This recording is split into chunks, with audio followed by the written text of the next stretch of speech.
By the end of the 60s, people started talking less about like what to eat for breakfast and more about who has access to breakfast. While everyone was fighting about Fruit Loops and Pop-Tarts, some kids didn't even have the privilege of eating breakfast at all.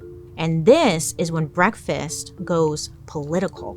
Most of breakfast consumed in America was meant for like the on-the-go family. But with that came, crappy food. Like Pop-Tarts had tons of sugar and preservatives in them, and people started blaming working moms for feeding their families such unhealthy breakfasts. Meanwhile, there were people struggling to get access to any breakfast food at all. And that's where the Black Panther Party comes in.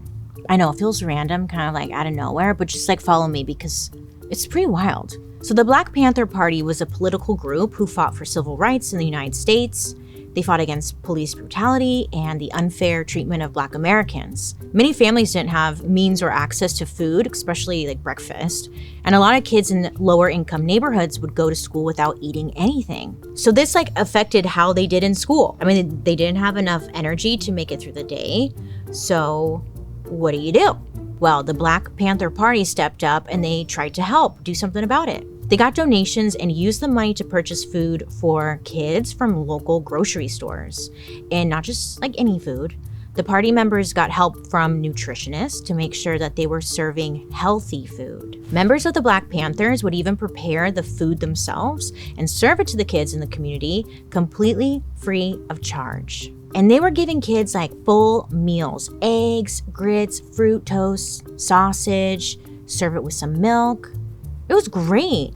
And immediately it had a positive result. School principals talked about how much better the kids were doing in school now that they had a full stomach. The program started in Oakland, California, but it was so successful that the Black Panthers were able to take it nationwide. They ended up with 45 different programs across the country, providing free breakfast for kids. And that should be like the end to a feel-good story.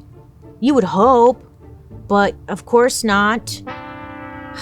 It's so frustrating. The Black Panther Party was running the breakfast program on their own, just based on volunteers and local donations.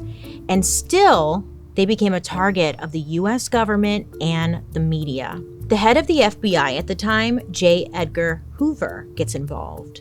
I know this season I feel like he's been showing up a lot. Hoover, the vacuum, showing up a lot lately. But he came and sucked. Essentially, Hoover would rather jump off a building than see the Black Panther Party get good PR, just good recognition.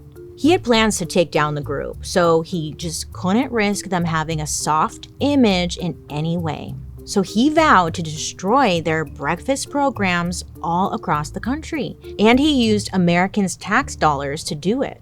J. Edgar Hoover had FBI agents go door to door in communities that had free breakfast programs and tell the parents that the Black Panthers were radicalizing kids with ideas about racism in America. And then they took it a step further. The government agents straight up lied and told families that the food being served at the breakfast programs were infected with sexually transmitted diseases. It didn't even make sense, but that's what they were telling everyone. And yeah, the FBI would perform violent raids while kids were lined up to get breakfast from the Black Panthers. I mean, children were terrified and photographed by the police. The FBI did this so they could make these kids think that they did something wrong by showing up for a free breakfast and shaming them and making them feel bad. It was just a shitty move. In 1969, there was one incident in Chicago when the FBI broke into one of the Black Panthers' breakfast centers. So they broke in and then they destroyed all the breakfast food that they saw. They even peed on the food. Oh my God, what the fuck is wrong with them? So nothing could be used. Not only was it a waste of food, it's a waste of tax dollars, and it's just fucking cruel. So Hoover made it his job to tell the media that these breakfast programs were corrupt and disease-ridden, just completely ruining their good name. Within just a short period of time, almost all the Black Panther breakfast programs had shut down, just like Hoover wanted. Now that was a real tragedy. Well, there's a lot of tragedies we talk about here, but that is nasty. Just nasty. But thanks to the Black Panthers, society was reminded how important it is for kids to have a good breakfast. So the public now believed that it was important to keep the kids fed, and it really gave them energy to take on the school day. It seems like a no-brainer, but it was very radical at the time. In 1975, after the public demanded the government do more to help kids, the school breakfast program officially started. The school breakfast program provides breakfast to children all across the country. And to this day, it still continues, for now, feeding over 14.5 million kids before school. And breakfast officially went from optional and sugary to essential and healthy-ish.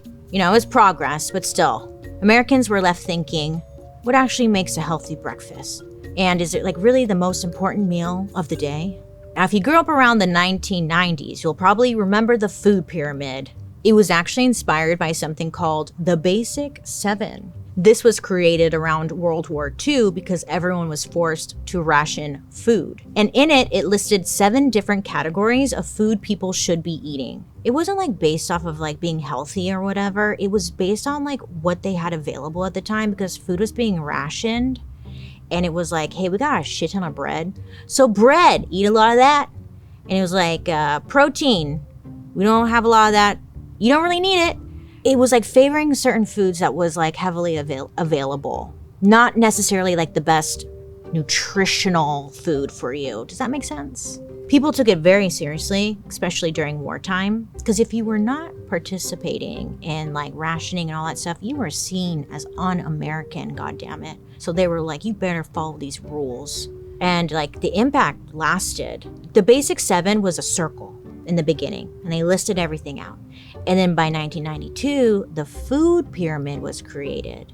It really just changed shapes. It went from a circle to a triangle. So the food pyramid was meant to show everyone what makes the ideal diet. Originally, the food pyramid was based off of the Basic Seven, which was all about rationing during the war. It was not based off of what the everyday diet should be. Science-backed. It was here's what we have available, eat this. So when they made the food pyramid, it was the same thing.